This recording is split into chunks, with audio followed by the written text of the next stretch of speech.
Hi guys, day 3 of our cleaning challenge, and today is easy peasy.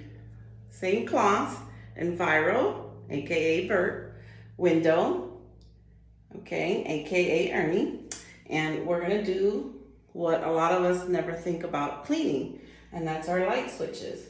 So all you do is wet.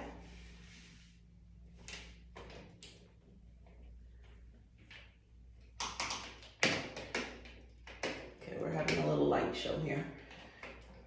And I always dry. I mean, you could leave it wet because you're not trying to polish this, but I always like to dry it. Okay, and the same thing with the handles. Okay, see here?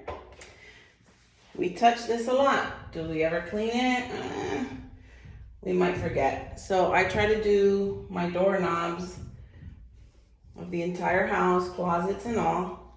And again, you just wet and you just dry and you're done. It's easy, easy. Okay, have a great day. I hope you're enjoying this spring clean challenge and that you're learning a little bit of how to make your cleaning life healthier, easier, and better for the environment. Have a great day.